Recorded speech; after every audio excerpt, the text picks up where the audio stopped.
We are meeting on Aboriginal land and pay my respects to elders past, present and to future leaders, and to also note that Aboriginal land has never been ceded, and the NTEU is very much committed to working with Aboriginal and Torres Strait Islander people towards clearly greater inclusion in higher education. But our Aboriginal and Torres Strait Islander caucus has also been not just in the forefront in the union, but in the union movement and in Australia in the current debates around from recognition to treaty. And so we should be very proud of our Aboriginal and Torres Strait Islander activists too for that. I also just want to thank the division, thank Jen and Kate for pushing the idea as we had that discussion around the room in WAC, and it was as we were heading for a round of elections, and say, well, there's more that actually needs to be done rather than just say, hey, run for elections, good idea. And so developing that and then saying, look, we could start it, we could do the pilot. And I also do want to pay tribute to Clare McCarty, who I did know actually before she was in higher education. She was a teacher union activist, as I was too. And she had a great influence and was very much, I think, the right person to name this program after, because she took mentoring very seriously. I don't know if she was ever part of any formal program, but she mentored from probably the first time she stepped into a school and into a classroom amongst clearly the students she taught over many years, but amongst young teachers and definitely through the unions. So it is important for us to remember people who've contributed, and we are particularly forgetful in the trade union movement, I might add, and particularly forgetful about women. So I think we've started on a good step by starting that way. So what am I going to do today? I thought I'd start us up by talking a little bit about exactly, I was trying to get to that we have a problem. Is it a problem? Yes, it is. And why is that the case and what we can do about it? And I should own up at this stage that as well as clearly being involved in the union, which I have for many years, and indeed, as I said earlier, in the teacher unions before that, women unions, women's participation in the labour market is actually my areas of research, as well as I suppose where I put the efforts of my life into, not just in Australia, but also internationally. So I thought I'd sort of go through some of the facts about what's going on. And as from my title, it's about the gender segregation and power in universities and the unions. So I'm going to start with the universities, and where we are still at the stage where we do have a majority of university staff are now women by FTE, by full-time equivalent. But then when we go to actual numbers and include all of those casuals, particularly in academic work, we have far more women than men in the system and on campuses and, of course, in online environments these days. So we've just had to look at the latest stats because they've just come out, and from them we can see the number of women's increased by around 2% in the last year, whereas the number of men in the system have increased by only 1.2%. Now, it's a pretty big system, so we're talking 100,000 people equivalent full-time, many, many more when we're looking at actual numbers of people. So those margins do mean real numbers of lots of people, I suppose, what I'm trying to get at. And so what we do have is a trend of more women working in higher education. And indeed, the other part of it is that increasingly they're general and professional staff classified. So that's now over 50%. And amongst those, the majority are women. And that continues to climb as well. But what happens amongst general and professional staff, as amongst academic women, is that as we get into the higher levels, the numbers do drop off.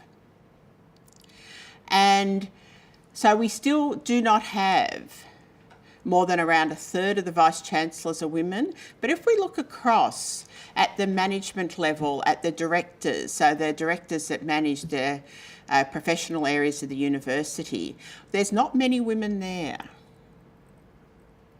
And they tend to move in and out.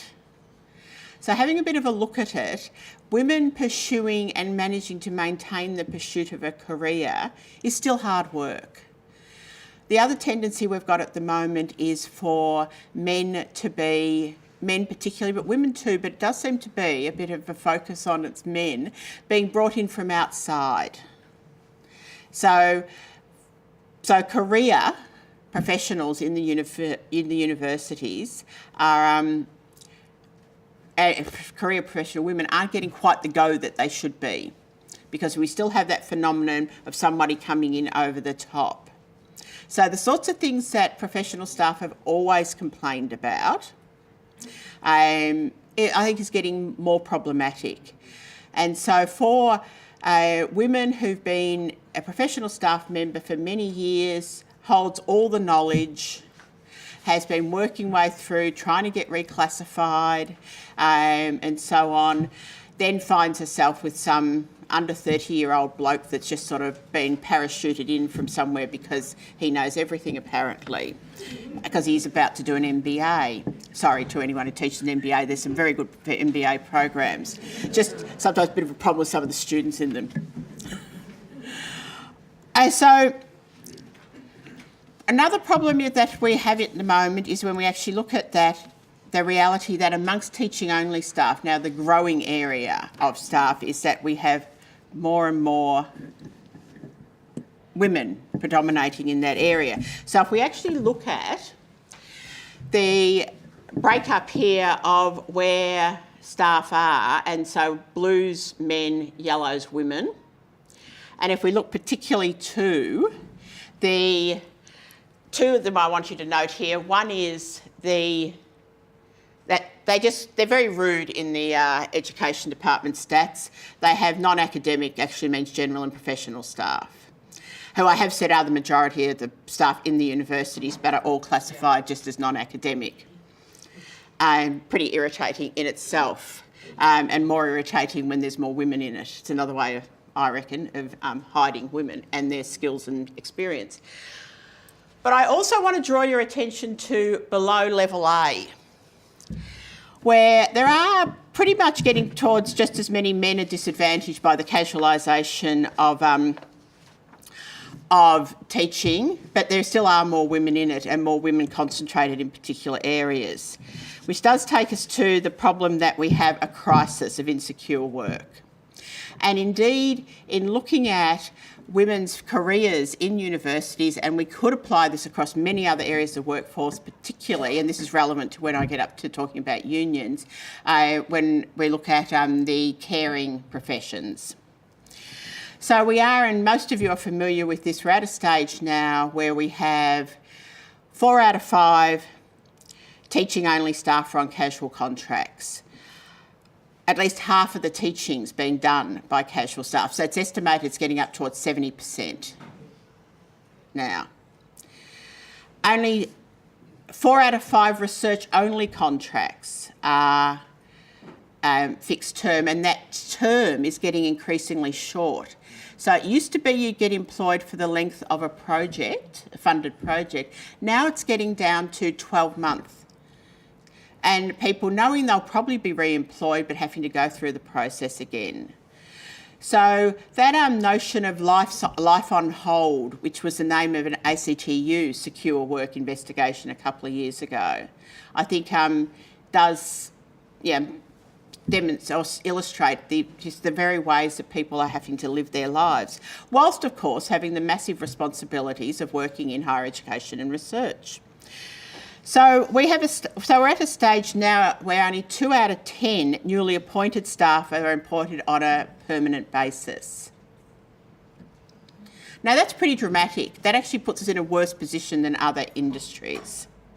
At the same time as we're still in an expanding sector where there are more and more students and more expectations from the public of what universities can do. So 2/3 of staff, if we actually look at numbers, are employed insecurely. And I think the other one that matters here is that less than 1% of new university jobs since 2005 are ongoing teaching and research. Teaching and research academics, for those who aren't in academic work, are your regular academics. They do teaching, they do research, they do engagement, or whichever term their university prefers. They do a lot and do many more hours than, of course, they're actually scheduled to do. And they're also very passionate about their jobs. Teaching and research academics are being squeezed out at a very rapid rate to casualise teaching only and research only. Now, that has particular impacts for women because of there being more, as I said, more women already in the teaching only roles, and because women are in the lower level roles, as what were teaching and research jobs get changed into teaching only, teaching focused, which is happening in places, including places in South Australia. Of course, we're finding more women are in those roles. In terms of the research contracts, there are a few more women on the fixed term than men, but it's pretty poor all round. So it doesn't help at all, but there are particular issues for women in fixed term work, which I'll get on to. So I thought you might be interested in seeing the gender segregation, which is my theme. This is a fairly, maybe a little bit hard to actually see this slide, but just to let you understand that the tenured positions, so the ongoing positions are in the blue, the casuals are red, and limited terms green. Now, I'm just showing it simply, and I'll circulate these slides to you so you can have a closer look and refer you to the papers that talk about them. But what it shows you is it does differ across different areas. And I think it's worth looking at areas which are more insecure and where they also fit with areas where women predominate. So if we look to casuals, just look at what's happening in health, what's happening in society and culture, and education. So I'm not saying it's a good story anywhere, but you can see a trend here. And this is not healthy. So just to show you a bit more clearly, that's just showing the actual casuals and the fixed term proportions across the different areas. So that is pretty stark. And one of the things we're doing at the moment is trying to actually look at that at the next level of how it's affecting particular courses and professions and particular disciplines. Because I'm very concerned that what we've got happening at the moment is actually a winding down of disciplines across a lot of areas, and there's definitely a gender story in there as well, unfortunately, and a gender story that discriminates against women. So what we have, so think of that environment, and so then we also have this persistent gender occupational segregation in Australia. We're still notorious in the OECD as still having those difficult to move gender segregation. So while we're able to look at, over the last few decades, there's a whole lot of areas where women are entering university or in the professions at the same rate as men, they tumble out far too quickly still.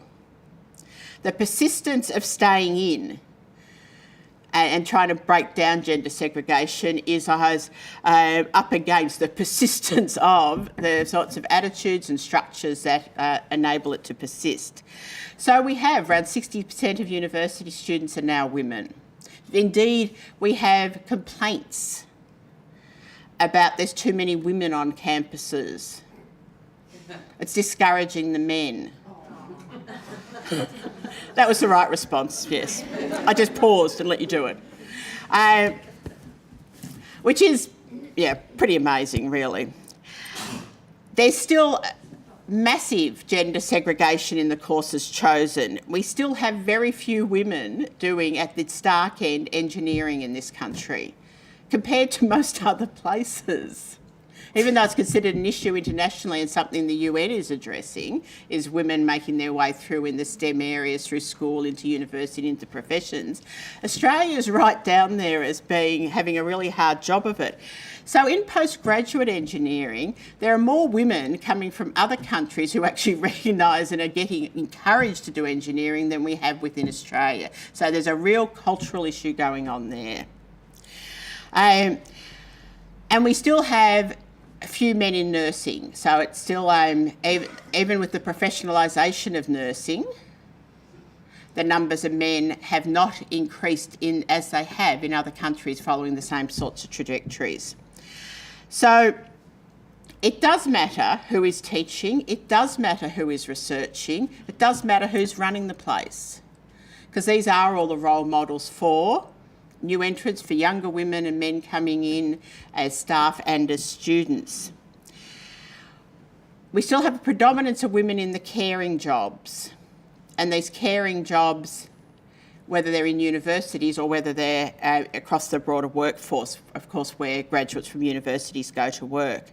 We have a policy focus on STEM. Much talk about STEM. We need STEM. That's where all the jobs are going to be in the future, apparently. But they're not. The fastest growing sector is actually the care sector, to use the expression care. Actually, I was in this interesting discussion the other day about should we rename care, because it's a bit too associated with women. If we want to encourage men to do it, we have to call it something else. So I'll let you think about what names to come up with for that, because presumably we don't want to care. Because what are we doing, accepting that men don't? Pretty offensive to all the men who do. So we're still on about the car. So when we're talking about policy, the sorts of debates that I'm often involved in as a trade union official in the broader movement will be focused on the car industry, mining and energy and so on, where the jobs are. There are few jobs, and where the new technologies, the new ways of organising work, there's fewer jobs again, for which I have to say I think is a very good thing. The sooner nobody has to go down a mine, again, the better, for people as well as for the environment. So the solutions are seen in getting men into female jobs, and we do talk continuously about women's and men's jobs in Australia. Still, it's like it was decades ago. But when we talk about getting men into women's jobs, we talk about what they're called, how to characterise them. Interestingly, we don't talk about them in terms of, or maybe higher wages and job security is the answer there. So our workforce is still characterised by the notion of the harvester man. Those of you who know your history, harvester was the name of the judgment that came up with the basic wage right back a century ago, over a century ago now, and which came up with the amount which a man could support his wife and family frugally. It was always stingy. Modest comfort. In modest comfort, thank you, Susan. Comfort with a little bit of set, or you can have some tobacco. Yeah. So we're still adjusting how we work and how our conditions of work around this notion of how we add things on and make things work because so many women are in the workforce. So we still have a problem there. So what are our unions able to do then? Our last three ACTU presidents have been women. The current president, Jeannie, comes from the Nurses Union. And last week, the first women's secretary was elected. Sally McManus from the ASU, and we have Janet from the ASU with us today. I'll introduce her in a moment. And Sally is making a mark already, and we're extremely proud of her. Yet, the ACTU and affiliates still really do struggle with achieving gender balance in senior elected positions, in conference delegations, and indeed the last Congress of the ACTU had fewer women on the floor than the one before. So it chops around a bit, but it was considered sufficiently problematic that now we're having yet another look at what sort of affirmative action methods are going to be used to try and balance things up because of the imbalance in favour of men. So this does remain an issue. Even now, women are nearly half the workforce and are now the majority of trade union membership. So, and I can remember, and looking at some others in the room, 20 years ago or so, we were all engaged in this get more women involved in unions and get up the number of women in unions, and it will all change. We've got up the number of women in unions, but it hasn't all changed. But what we have now is the typical unionist is no longer a man in a hard hat. Today it's a woman in a service sector with a degree. So that's a big difference too. And it also is part of what intersects the issues around the universities and unions, because union women are more likely now to have been to university. So that gives us a pause for thought as well. Our unions, though, are in deep strife. We are now at a stage where overall it's only around 14% of workers are in unions. It was 40% back in 1990. These are the recent stats. Don't tell the Australian. They know, but don't tell them. So density's fallen a lot, quite dramatically. Still better in the public sector than in the private sector. But the other thing that's peculiar about the Australian system is that we still have the majority of people that are in jobs with awards and or enterprise agreements, which means they're protected by conditions won by unions, which makes it even more aggravating that everyone else doesn't join their union, looking as you'll go back to your workplace and look around at your colleagues and go, join up, will you? We'll get a better agreement if you all join up. And unions negotiate. A lot of the work unions do, as across the broad movement and through the ACTU, are actually for people that aren't in unions when you think about it. Sally announced yesterday, minimum wage, we're going to go for another $45. Most people on minimum wage aren't in unions. They'd be excellent if they did join up, and we could go try and organise and go for good agreements for them. But often all the conditions of the way people are working and why they're working and where they are the sorts of things which people also expect the trade union movement to take up. And you'll know this in yourself, that people will come to you when they know you're a union member or a delegate and say, the union should do this about this and this about that, and I've got some comments to tell you about what I think about Sally McManus at the same time, and you should do something about that. You know, well, what's the you? Where's the we? And so that is, I think that's part of the crisis of unions, is that the expectations on unions by those who actually aren't in work have as well. And because unions have always taken up those issues. And I think the other thing I just wanted to say, because again it's relevant to our sector as well, is the reliance on also having political influence. So we have relied a lot, and if we just look from the side of around women, we've relied on parliamentary legislation to do a lot of the things which have improved the position of women. So where there has been, say, an industrial decision and so on, we've then needed parliamentary legislation to actually make it work. The Women's Gender Equality Agency and the various manifestations that's gone through is a good example, because it was something originally set up to monitor whether employers were actually doing what they're supposed to do by law. But a really good other example is, of course, what happened a few years ago with the ASU Community and Disability Workers case, where the industrial decision was made that would have given people big wage increases, but there was no money there for it because most of these people were paid by agencies funded by government. And so the political conviction then to push that all the way through, getting support. In this case, it was actually one Julia Gillard had a lot of involvement in, pushing that all the way through and eventually getting the decision to fund. Now, this is pertinent to us in education, of course, because, again, we're in public education, we're reliant on government funding. Now, there's a lot of effort going into trying to destroy unions, and I don't have time to go into those at the moment. But the reality of women's increased participation and men's decreased participation is to do with unionised jobs and unionised sectors, as well as the efforts made by women and men to organise in the areas where women predominate. But we can't downplay that it is a lot to do with where there actually are jobs which are organised jobs now.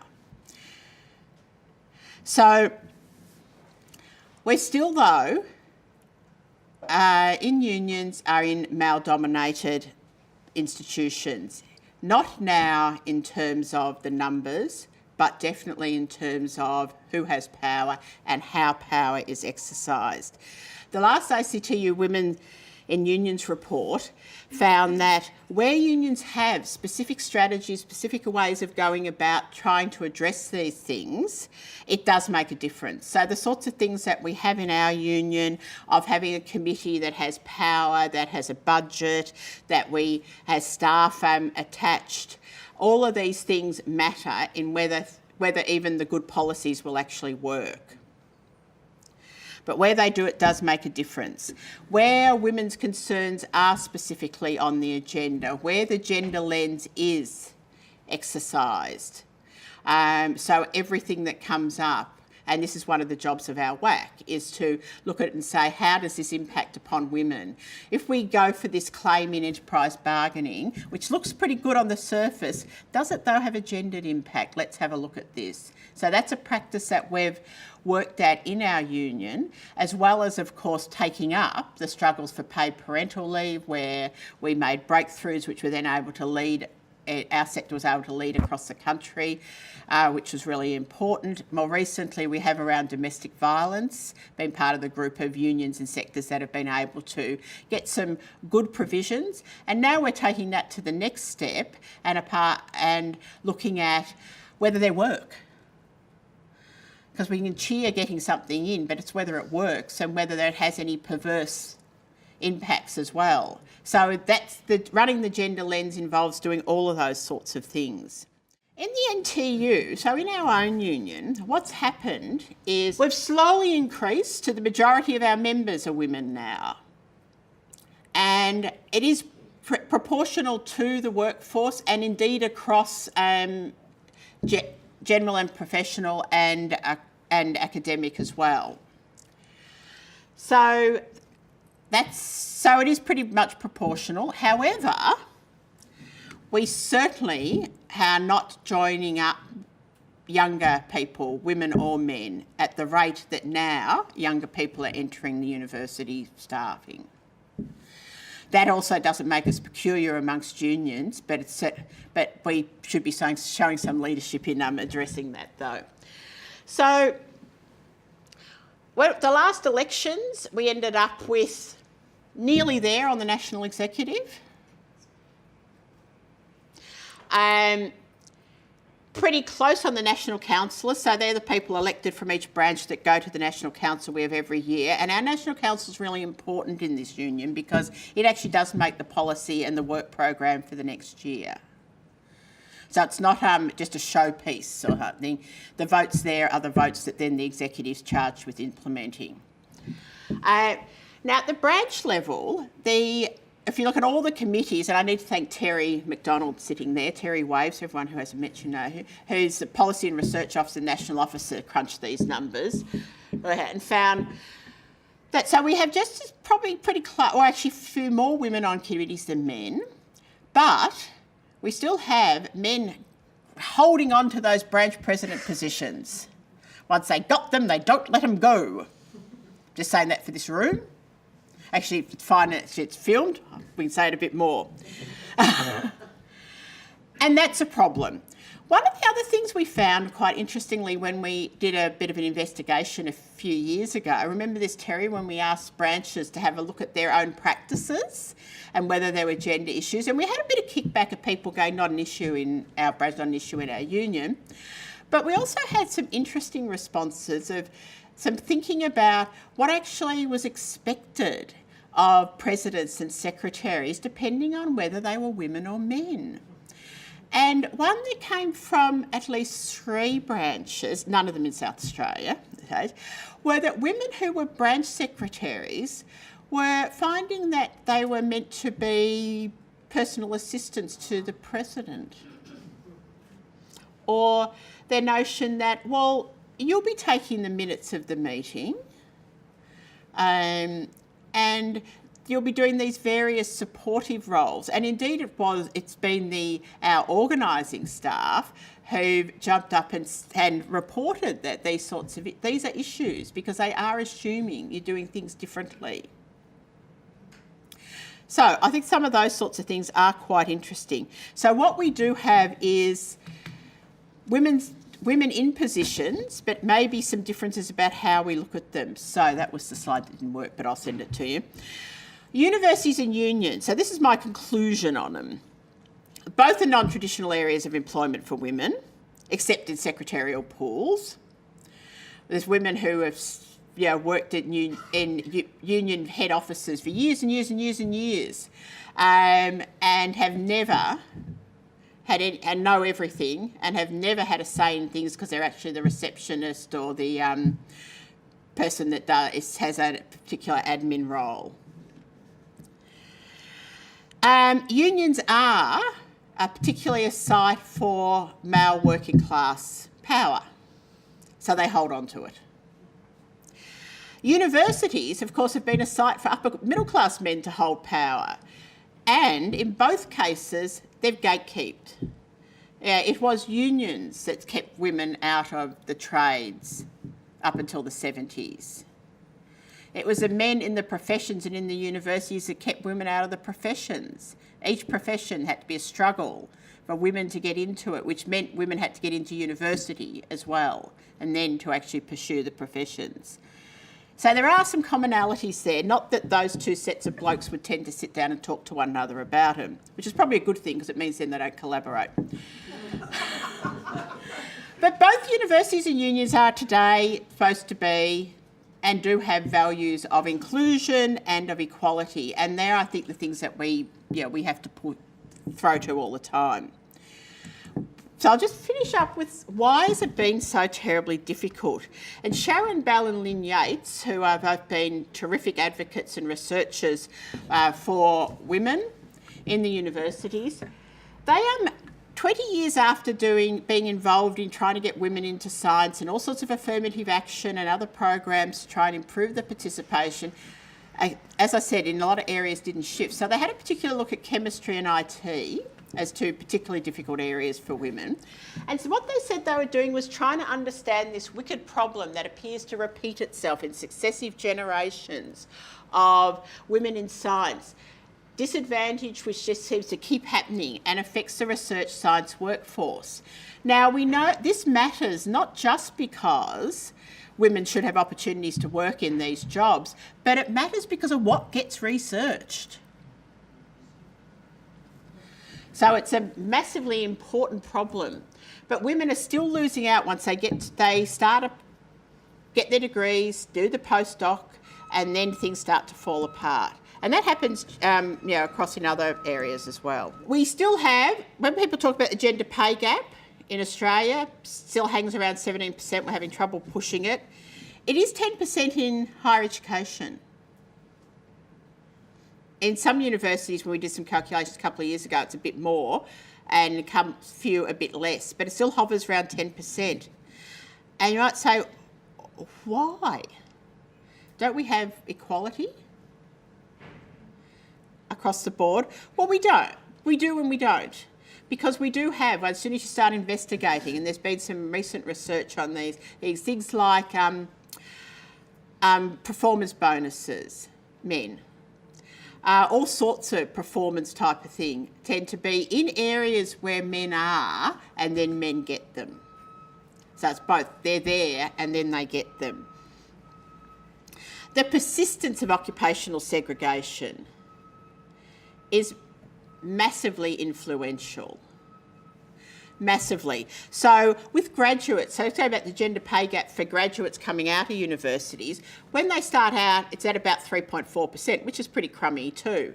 But within 3 years, it's blown out to 9%. And this is early in careers, so you can't start adding in this is because women are leaving the workforce and having children and so on, because we're still talking, in the low 20s age groups. So, you get women into a job and then things start to stagnate. So, big problem. Women are still expected to prioritise childcare and looking after children, to prioritise care, even if you don't have any caring responsibilities. And that was one of the things that came out in the Bell and Yates work, that the expectation or that women could have children works against them whether they do or don't. The prejudice is still there. Then we have homogeneity, that we want to hang with people like ourselves. So and that's very hard to shift. And then we have the funneling of the marginalising women in jobs. And one of the really clear ones in higher ed is, of course, in teaching, where you get a bloke and a woman appointed to a new level B position, to coming in with their host of publications, postdoc, all behind them. And somehow the woman ends up running the big first year, managing a heap of casuals, and the bloke gets said, it'd be really good if you finished that book. Yeah, and everyone who's in academia goes, yep.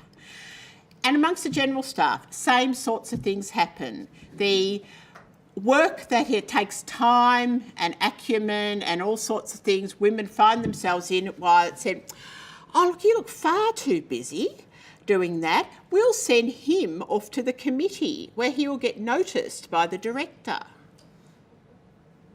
And let alone those who still experience meetings, which has been my life in unions and in universities, of sitting in meetings, making what you thought was a good comment and it being totally ignored, and then a bloke says it and they go, oh, fabulous, Bob. Yeah, that still happens. What makes a difference? Getting involved makes a difference. Intervening. So when that happens in the meeting, going, didn't Jen just say something? Speaking up with and for other women. Calling out sexism when it happens. So when it does happen, there's a beautiful, what I'm calling a guerrilla group of feminist academics who are currently running a program where they're turning up to conferences and sorts of things, and if it's all men on a panel or only one woman, they stand up and say so. And there's a whole lot of venues within which they're doing that sort of work. I think it's really, really quite clever and a good campaign.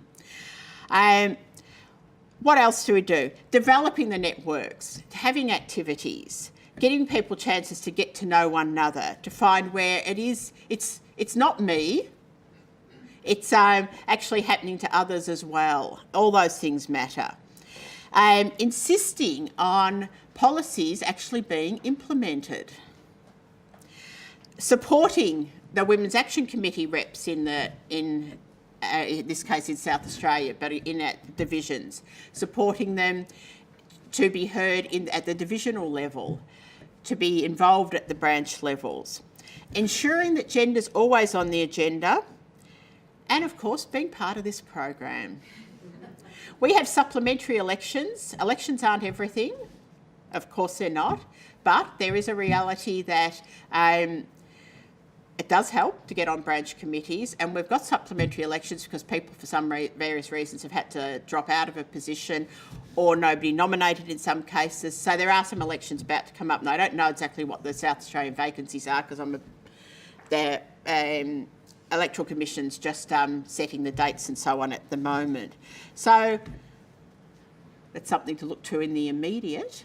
But what we've got to focus on today is how we're going to make this mentoring program work,